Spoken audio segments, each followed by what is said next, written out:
habíamos dicho que el 14 de noviembre fue el Día Mundial de la Diabetes y por eso vamos a hablar de esta enfermedad crónica. En Estrategia Salud y Ambiente.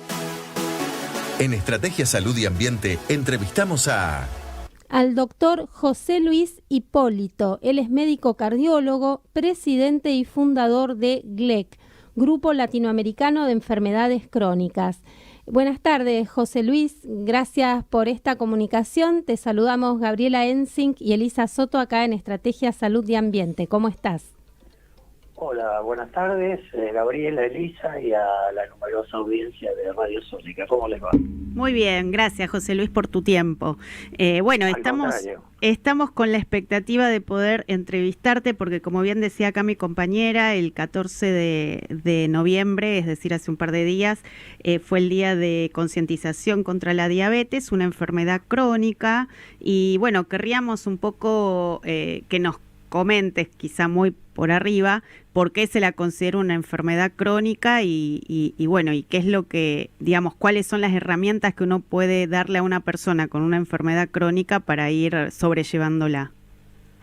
Correcto. Bueno, en principio el concepto de enfermedad crónica es aquella que no se cura, sino que se controla. Y dentro de esto, la diabetes es una de las enfermedades crónicas más frecuentes. Uh-huh. Se estima que entre el 8 y el 10% de la población de Argentina es diabética. Y también tenemos que considerar que no es un dato menor, que por cada diabético diagnosticado uno tiene que, por los estudios epidemiológicos que se han hecho, suponer que hay por lo menos un diabético más que no está diagnosticado. La diabetes básicamente es una enfermedad que afecta al metabolismo de los hidratos de carbono. Los hidratos de carbono son básicamente, para decirlo muy sucintamente, los azúcares, las harinas que consumimos cotidianamente. Uno normalmente cuando las consume, en el tubo digestivo se van degradando hasta, digamos, hasta la molécula más pequeña, que suele ser por frecuencia la glucosa, se absorbe, pasa a la sangre, sube el nivel de glucosa en la sangre y ahí alguien le avisa al páncreas que la glucosa aumentó, el páncreas libera insulina y la insulina lo que hace es abrir la puerta de los tejidos para que la glucosa entre en los tejidos, con lo cual se produce un doble fenómeno. Primero, que los tejidos tienen glucosa para sus diferentes procesos metabólicos y por otro lado baja el nivel de glucosa en sangre, con lo cual también hay otro que le avisa a la insulina, bueno, ya está, la glucosa bajó a niveles normales, no necesitamos más insulina. Eso es muy sucintamente, Uh-huh. es decir, el metabolismo normal de los hidratos de carbono. ¿Qué pasa en la diabetes? En la diabetes hay dos grandes tipos de diabetes, también para simplificarlo. En realidad estrictamente hay más, pero hablemos de las dos más frecuentes, que son la diabetes tipo 1 y la diabetes tipo 2. Uh-huh. La diabetes tipo 1 es la menos frecuente, entre el 5 y el 10% del total de los pacientes diabéticos tienen diabetes tipo 1, suele aparecer en edades tempranas de la vida, en la infancia o la adolescencia temprana, y el problema es un problema de falta cantidad suficiente de insulina. Este es el problema de la diabetes tipo 1. La diabetes tipo 2, la variedad más frecuente, el problema es otro. El problema es que la apertura de esa puertita que hablamos en los tejidos para que entre la glucosa está dificultada. Entonces la insulina puede abrir la puerta, por ejemplo, por la mitad. Entonces menos glucosa entra en el músculo o en los tejidos. En realidad hablo del músculo porque es uno de los tejidos más importantes en cuanto a peso en el organismo, y esto hace que la glucosa siga elevada en sangre, siga produciéndose insulina, y todo esto genera una serie de trastornos. En algunos casos produce lo que se llama el síndrome metabólico prediabetes, y en otros casos directamente la diabetes tipo 2, que es por lo que se llama un aumento en la resistencia a la insulina. Doctor, entiendo que sí, la diabetes tipo 1 es la insulino dependiente, o sea, la que se tiene en la infancia y tiene algún componente genético, y la tipo 2 es la que uno puede adquirir a lo largo de la vida por malos hábitos, acompañados tal vez de un riesgo genético. ¿Cuáles son esos hábitos o esas cuestiones que deberíamos controlar para evitar caer en una diabetes? ¿Y cómo se relaciona esto con la enfermedad cardiovascular? Correcto. Bueno, ahí fuimos al punto, digamos. ¿Por qué es importante controlarlo? Precisamente porque la diabetes inadecuadamente controlada puede producir daños a nivel cardíaco, sobre todo a nivel coronario, infarto de miocardio, por ejemplo, insuficiencia cardíaca, puede producir accidente cerebrovascular, puede dañar también los riñones, puede dañar la retina y puede dañar también en general nervios periféricos, en donde hay trastornos en la sensibilidad y a veces en el control automático del funcionamiento de ciertas vísceras. ¿Qué cosas tenemos que tomar en consideración? Primero, una alimentación sana. ¿Alimentación sana qué significa? Una alimentación saludable, que tenga una buena cantidad de cereales, de frutas y verduras, una baja cantidad de azúcares, sea bajo la forma de harinas y mucho menos de azúcares, digamos, como el azúcar común que le ponemos para edulcorar el café o el té, y también el azúcar que viene en las bebidas endulzadas.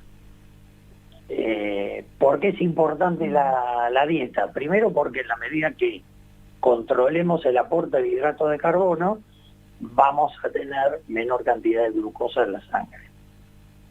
En segundo lugar, la glucosa, cuando sobra, se acumula en el hígado como reserva de glucógeno, que es lo que uno usa cuando pasa largos periodos de ayuno. Si esas reservas de glucógeno se llenan, comienza a depositarse como grasa en el hígado. Y esto produce lo que se conoce últimamente, que va tomando más jerarquía, es el hígado graso, no alcohólico. Y por otro lado, aumenta la grasa, no la grasa periférica, sino la grasa de adentro del abdomen. La gordura manzana que le dicen. Claro, la barriga cervecera, o bueno, sí, varias acepciones. ¿Por qué es importante esto? Porque esa grasa que está entre las vísceras del abdomen tiene mucho más poder aterogénico, llamémosle decir, mucha más capacidad de desarrollar aterosclerosis en los grandes vasos, en las coronarias, en los vasos que van al cerebro, que el resto de la grasa. ¿Por qué? Porque su resistencia a la insulina es mayor. Entonces, cuando uno aporta calorías en exceso, las calorías se guardan bajo la forma de grasa, y esta grasa se deposita fundamentalmente en el abdomen, aumenta la circunferencia abdominal, y esto, más allá de un tema estético, es un tema de, digamos, no lo que se ve por afuera, sino lo que hay por dentro.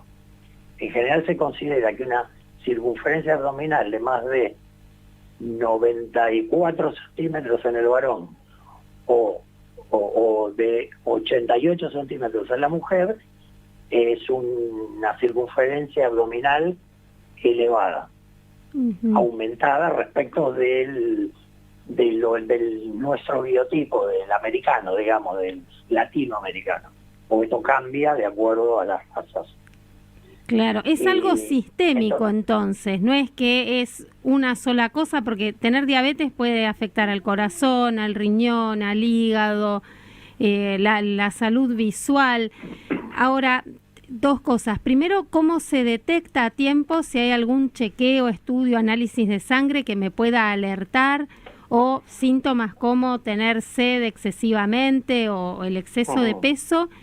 Y después, ¿cómo se trata esto que requiere un cambio de hábitos de vida más allá de la medicación? Correcto. Hábitos de vida es la expresión clave, diría yo. ¿Cómo se detecta? Uno tendría que empezar a investigar primero aquellos pacientes que se consideran de más alto riesgo. ¿Cuáles son?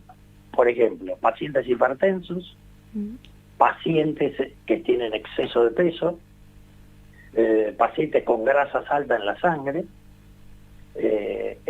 Estos son pacientes que uno debiera de por sí evaluar. Y por otro lado también tenemos la historia familiar. Por ejemplo, diabéticos en la familia directa, digamos, padres, tíos, hermanos. Si es una mujer que estuvo embarazada e hizo diabetes durante el embarazo, que es lo que nosotros los médicos llamamos diabetes gestacional, esto también aumenta el riesgo de desarrollar diabetes fuera del embarazo. Teóricamente, en muchos casos, la diabetes gestacional, una vez que se produce el parto, se acomoda a la situación y el metabolismo de los hidratos de carbono retorna a la normalidad. Sin embargo, en un porciento que va entre el 25 y el 50% de las mujeres que han tenido diabetes gestacional terminan teniendo diabetes del adulto, que es la de tipo 2. Entonces, estos grupos de riesgo son los que uno debiera investigar. ¿Cómo? Bueno, primero evaluando la presión arterial, la circunferencia abdominal, que ya dimos los valores máximos, los niveles de triglicéridos, sangre, si son mayores de 150 miligramos por decilitro, eso debe llamar la atención, y el valor del colesterol bueno, del HDL. Si el colesterol bueno es bajo, lo cual significa menos de 40 en el varón, menos de 50 en la mujer, debe también llevar a investigar el metabolismo de los hidratos de carbono, tener un valor, sea de glucosa en ayunas, puede ser glucosa después de comer, 2 horas después de finalizada la comida, o la típica prueba de tolerancia a la glucosa, que se le da a tomar 75 gramos de glucosa y se miden los valores de glucosa en sangre, generalmente a la media hora, a la hora y a las 2 horas de la toma de esa cantidad de glucosa. Todo esto es análisis clínico, un análisis de sangre y orina para básicamente sí, porque la definición de diabetes es glucosa en ayuna más de 126 miligramos por decilitro en 2 valores separados por lo menos una semana.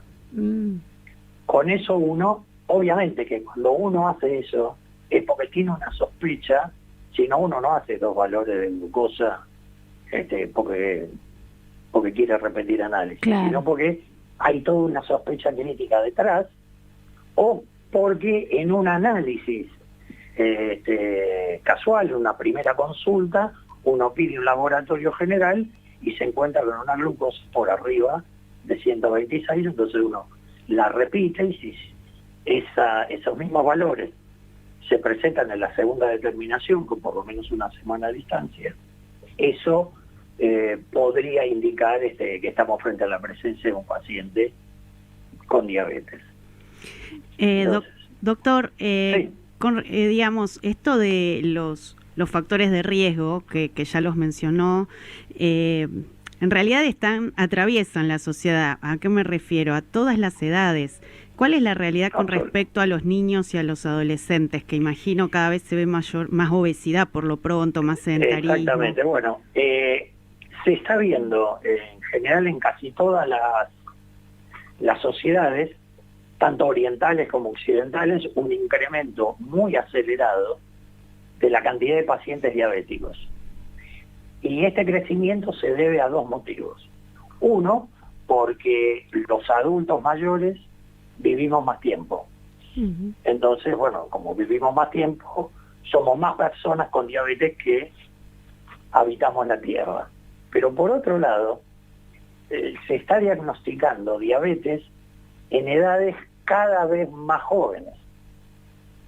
Y el factor que se encontró asociado muy fuertemente con este tema es la obesidad, o sea, el exceso de peso, porque exceso de peso es sobrepeso u obesidad, dependiendo de la magnitud.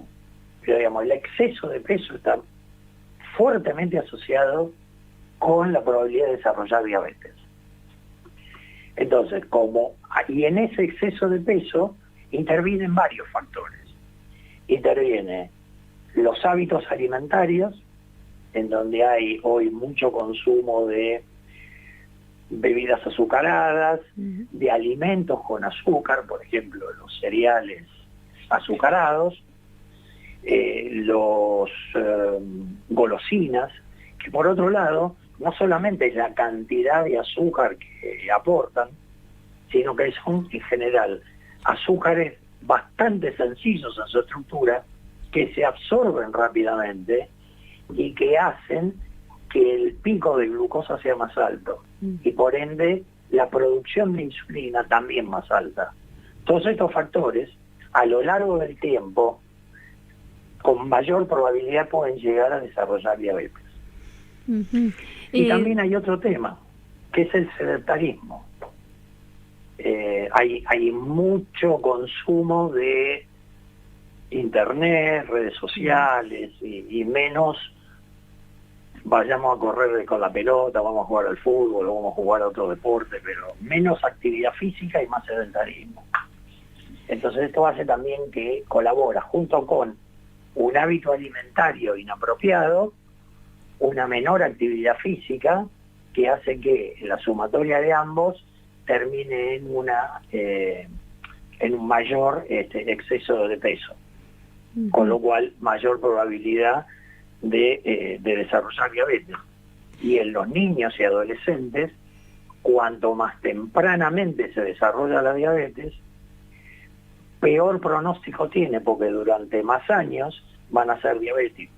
Entonces la probabilidad de presentar complicaciones es más alta, y la probabilidad de que estas complicaciones se presenten más tempranamente en la vida es mayor también, lo cual afecta fundamentalmente a la calidad de vida, porque no es lo mismo vivir bien, vivir más o menos, que vivir mal. Sin duda. Seguro. Y doctor, muy claro hasta ahora, y queríamos para finalizar que nos cuente un poco de qué se trata el GLEC, el Grupo Latinoamericano de Enfermedades Crónicas, a qué tipo de pacientes están dirigidos y si hacen alguna actividad en particular para sobrellevar estas enfermedades. Correcto. Bueno, gracias por la oportunidad que me das de comentar lo que hace, qué es y cómo trabajamos en GLEC. GLEC es una asociación civil, es decir, sin fines de lucro, que nuestra misión es acompañar activamente al paciente a lo largo de su camino de la enfermedad crónica, para mejorar su calidad de vida.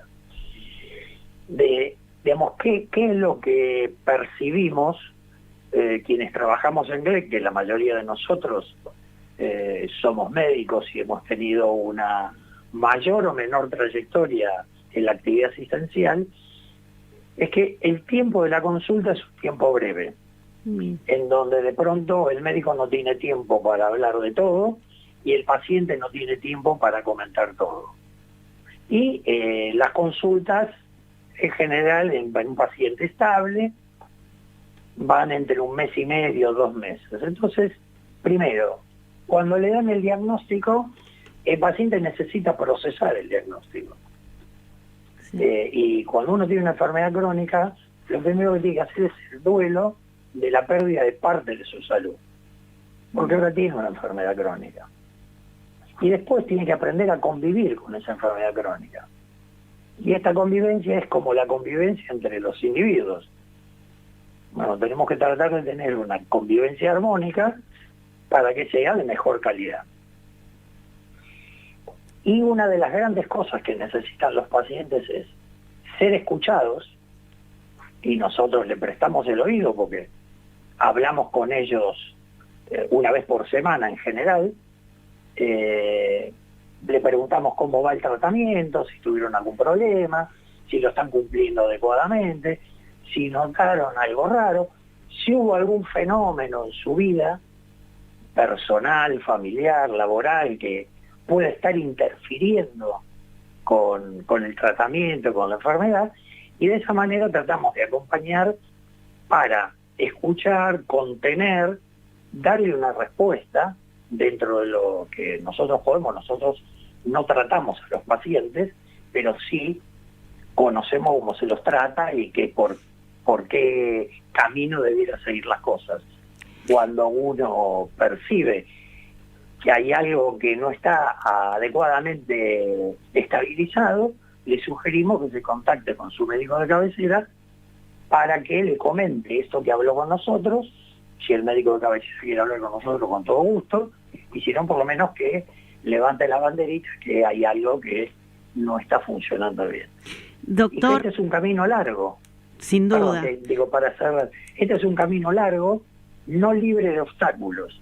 Y la idea es acompañarlos para que esos obstáculos los ayudemos no se los quitemos por ellos, se los ayudemos a los pacientes a que los quiten. Bueno, doctor, muchísimas gracias. La verdad que muy interesante y buenísimo. Y felicitaciones por la iniciativa, porque la verdad, tal cual usted señalaba al principio con respecto a las enfermedades crónicas, es cierto que muchas veces hay médicos que diagnostican una enfermedad crónica y falta esto, ¿no? De contemplar que realmente es perder parte de la salud hasta el último día de vida que uno tenga. Entonces, creo que es una tarea muy positiva, muy loable y bueno, en buena hora van surgiendo varios GLECs, ojalá haya más. Así es que felicitaciones también por eso, doctor. Muchísimas gracias y muchas gracias por esta posibilidad que me ha permitido para charlar de la diabetes en particular y de GLEC en general. Al contrario, doctor, gracias. Muy buena tarde. Muy buena tarde, igualmente para ustedes. Gracias. Bueno, muy buenas tardes. Estuvimos hablando con el doctor José Luis Hipólito. Él es presidente y fundador de GLEC, Grupo Latinoamericano de Enfermedades Crónicas. Eli, cuando lo googleás aparece enfermedadcrónica.org. También tienen Instagram, Facebook y otras redes sociales como para sumarse y aprender un poco más en Seguro. esto de las enfermedades crónicas. Uh-huh.